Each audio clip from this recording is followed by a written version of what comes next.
আনন্দপুরের ছবি আপনাদের দেখাবো। সিসিটিভি ফুটেজে স্পষ্ট যেখানে দেখা যাচ্ছে পানশালার ভেতরে ঢুকে হামলা চালাচ্ছে একদল দুষ্কৃতী। ম্যানেজার সহ কর্মীদের পিটিয়েছে রীতিমতন দুষ্কৃতীরা। দীর্ঘক্ষণ ধরে এই তাণ্ডব চালিয়েছে দুষ্কৃতীরা, কিন্তু মূল অভিযুক্ত এখনো পর্যন্ত অধরা। দুজনকে পুলিশ গ্রেফতার করেছে ঠিকই, কিন্তু যার নেতৃত্বে হামলা চলেছে বলে অভিযোগ তাকে এখনো পর্যন্ত পুলিশ ধরতে না পারায় আতঙ্কে রয়েছেন পানশালার মালিক থেকে শুরু করে কর্মচারীরা। সিসিটিভি ক্যামেরায় স্পষ্ট দেখা যাচ্ছে যেভাবে লাঠি হাতে মুখ ঢাকা নিয়ে হামলা চালানো হয়েছে ভেতরে। শুধুমাত্র তাই নয়, এই 30 থেকে 35 জন যারা বাইরে হামলা চালিয়েছে, সার্ভিস লেন থেকে শুরু করে পার্কিং লটে দাঁড়িয়ে থাকা গাড়িতে পরপর ভাঙচুর চালিয়েছে তারা। দেখতে পাচ্ছেন একেবারে মুখ ঢাকা অবস্থায় হাতে লাঠি নিয়ে 30 থেকে 35 জন একটা দল যখন ভেতরে হামলা চালাচ্ছে, আর একটা দল বাইরে রীতিমতন তাণ্ডব চালাচ্ছে। 29 তারিখ রাত্রের ঘটনা, আজকে 31 তারিখ, প্রায় দুদিন হতে চলল, এখনো পর্যন্ত মূল অভিযুক্তকে পুলিশ গ্রেফতার করতে পারেনি। খাস কলকাতায় এই অবাধে দুষ্কৃতী তাণ্ডবের সাক্ষী থেকেছে আনন্দপুর এলাকা। সিসিটিভি ফুটেজে স্পষ্ট দেখতে পাচ্ছেন এইভাবে দুষ্কৃতী তাণ্ডব ঘটেছে, কিন্তু এখনো পর্যন্ত দুজনকে গ্রেফতার করা হলেও মূল অভিযুক্তকে নাগাল পায়নি পর্যন্ত পুলিশ। শুধুমাত্র তাই নয়, বাইরে দাঁড়িয়ে থাকা যে পরপর গাড়ি, একাধিক গাড়ি, সার্ভিস লেনে যে গাড়ি দাঁড়িয়ে রয়েছে, একাধিক গাড়িতে ভাঙচুর পর্যন্ত চালায় দুষ্কৃতীরা।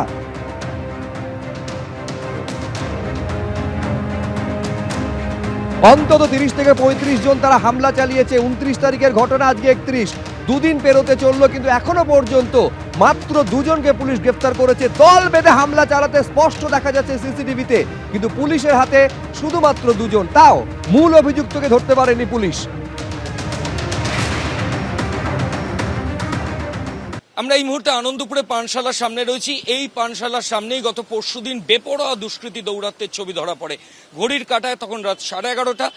দুষ্কৃতীরা মূলত এই যে রাস্তা রয়েছে, এই রাস্তা দিয়েই তারা আসে এবং আসার পর তারা দুটো গ্রুপে ভাগ হয়ে যায়। একটা গ্রুপ আমার ঠিক ডান দিকে যে জায়গা রয়েছে সেখানে একের পর এক গাড়ি পার্কিং করা ছিল, এই গাড়ি ভাঙচুর শুরু করে। একজন প্রতিবাদ করে এবং ফুটেজে দেখা যাচ্ছে ঠিক এই জায়গাতেই ওই যে যুবক প্রতিবাদ করেছিল, পানশালার কর্মী, তাকে লাঠি মারা হয়, সেখানে ছিটকে পড়ে। তারপর লাঠি দিয়ে তাকে মারধরের ঘটনা ঘটে। এবং আর একটা গ্রুপ তারা কিন্তু এখান থেকে সরাসরি এই যে রাস্তা রয়েছে পানশালার সামনে যে গেট, এই গেট দিয়ে ভেতরে ঢুকে যায় এবং তাদের প্রত্যেকের হাতে লাঠি ছিল। ভেতরে ঢোকার পর তারা সিঁড়ি দিয়ে দোতলায় ওঠে। এর ওপরে দুটো ফ্লোর রয়েছে পানশালায় এবং একটা ফ্লোরের বাইরে তখন একজন বাউন্সার ছিল। সে কোনো ক্রমে দুষ্কৃতীদের ভেতরে ঢোকার আটকানোর একটা আপ্রাণ চেষ্টা করে। আমরা গোটা ঘটনার একটা পুনর্নির্মাণ করার চেষ্টা করছি।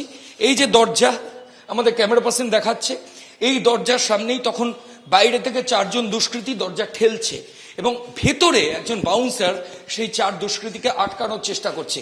এরকম ছবি যখন এখানে চলছে, তখনই আবার তলায় আর একটা টিম তারা ভাঙচুরের ঘটনা ঘটাচ্ছে এবং বাইরে বেপরোয়াভাবে মারধরের ঘটনা ঘটাচ্ছে।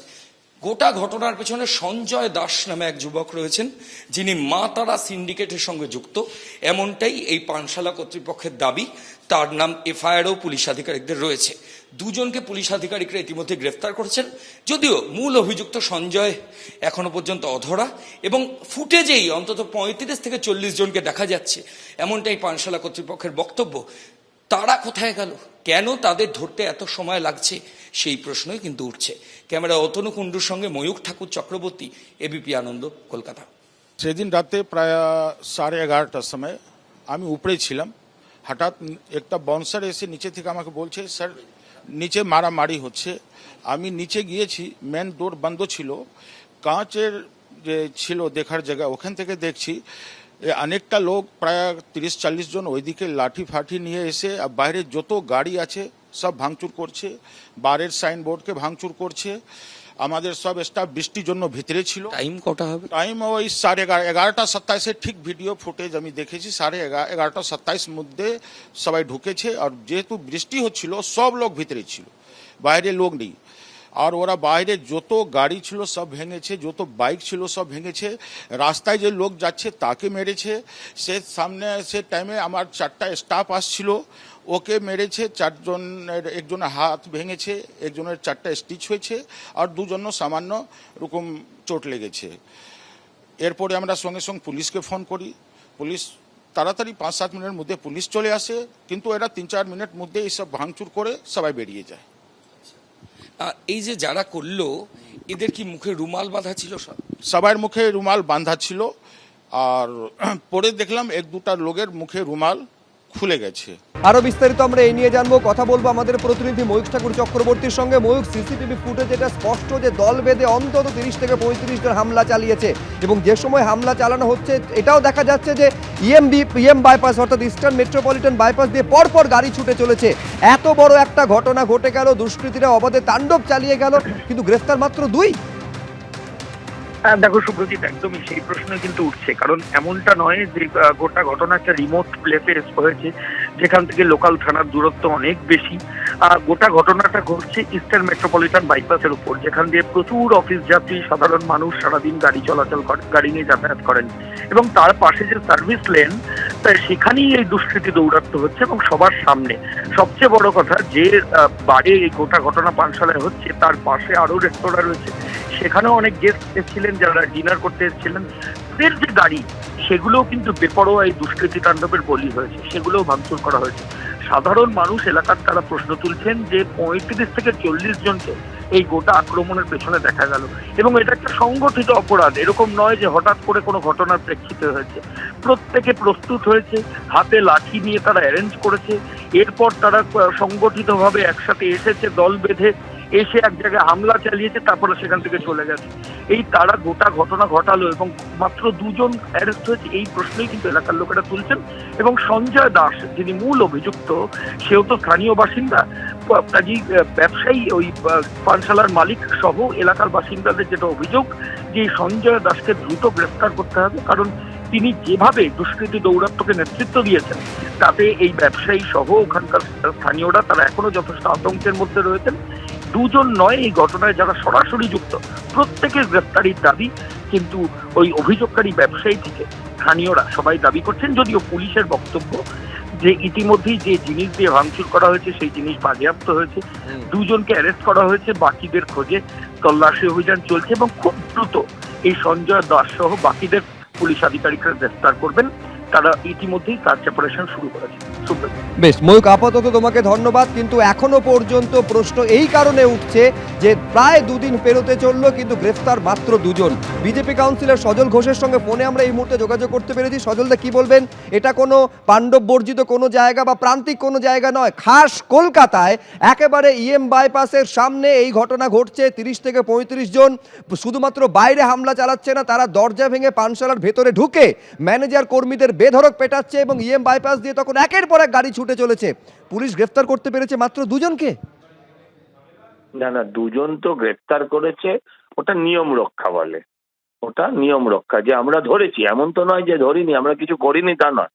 হ্যাঁ, আমরা ধরেছি, নাম্বার 1। নাম্বার 2 যেটা হচ্ছে, ধরুন দলের নেতা মারছে, হ্যাঁ, দলের এমএলএ মারছে, আপনি দেখবেন এই পানশালার মালিকেরও যোগাযোগ দেখবেন তৃণমূলের সাথে, যারা ভেঙেছে দেখবেন তাদেরও যোগাযোগ তৃণমূলের সাথে।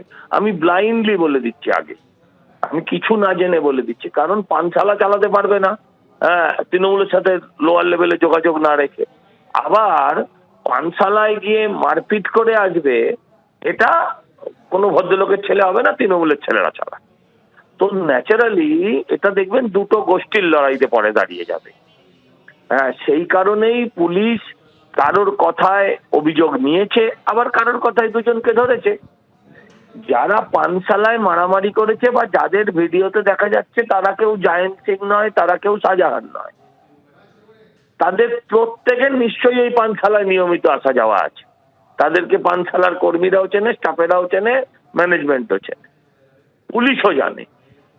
পুলিশ ধরেনি, ধরতে পারেনি, তাদেরকে পুলিশ ধরেনি, প্রয়োজন বোধ করেনি, বাকিদের সাথে কোথাও ম্যানেজ হয়ে গেছে, বরাবর হয়ে গেছে।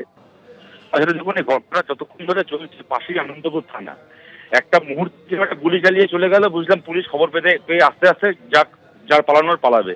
কিন্তু এখানে একটা ঘটনা বেশ খানিকটা সময় ধরে চললো, পাশেই আনন্দপুর থানা, চাইলে পুলিশ তক্ষুনি যা ব্যবস্থা নেওয়া নিতে পারতো, নিল না। একটা পানশালা, তার সামনের রাস্তা, সেখানে গোটা এলাকাটা সিসিটিভি কভার্ড, সিসিটিভিতে প্রত্যেককে শনাক্ত করা যায়, এখনো পর্যন্ত করা হলো না। 35-40 জনের মধ্যে যে দুজনকে গ্রেপ্তার করা হয়েছে সেই দুজনকে প্রশ্ন করেই বাকিদেরকে আইডেন্টিফাই করা যায়, তাদেরকে ধরা যায়। পুলিশ ধরেনি। আপনারা কি ভাবছেন এই না ধরতে পারাটা আকস্মিকতা? এটা কি পুলিশের অযোগ্যতা?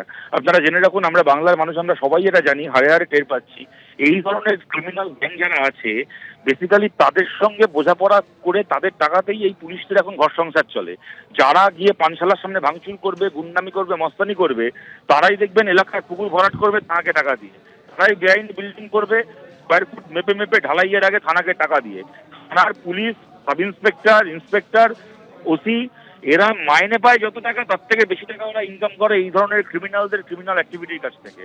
অতএব এদের একেবারে মানে কি বলবো, মানে আত্মীয়তা সম্পর্ক বলে একে অপরের সঙ্গে এমন একটা স্বার্থের বন্ধনে এরা জড়িত হয়ে রয়েছে যে এই ক্রিমিনালদের বিরুদ্ধে কোনো ব্যবস্থা আমাদের রাজ্যে হবে না। যারা আজকে পানশালার সামনে ভাঙচুর করছে তারাই ভোটের দিন বুথ দখল করে, তারাই বিরোধীদের পার্টি অফিসে বোম মারে। অতএব এরা সবাই রাজার জামাই, এরা সবাই রানীর জামাই, এরা ধরাছোঁয়া দিচ্ছে। এরা প্রথমত শতরূপের প্রশ্নের উত্তরে বলতে হয়, 34 বছর তারা তো বাংলায় শাসন করেছে। 34 বছরে একটা নিদর্শন তারা দেখাক যে কোনো একটা অসামাজিক ঘটনা ঘটেছে এবং সেই ঘটনার সাথে সিপিআইএম এর কোনো নেতা বা কর্মীর যোগ পাওয়া গেছে এবং তারপর সিপিআইএম এর প্রশাসন তাদেরকে অ্যারেস্ট করেছে।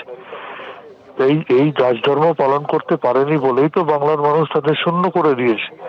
আবার সমান্তরাল ভাবে বিজেপির নেতাদেরও প্রশ্ন করুন, বিজেপি শাসিত রাজ্যে এই ধরনের ঘটনা ঘটলে বিজেপির প্রশাসন বিজেপির সাথে যোগসাজশ থাকা নেতা বা কর্মীদের বিরুদ্ধে পদক্ষেপ নিতে পারে কিনা। কিন্তু আমি আপনাকে যদি বলা শুরু করি সময় পেরিয়ে যাবে।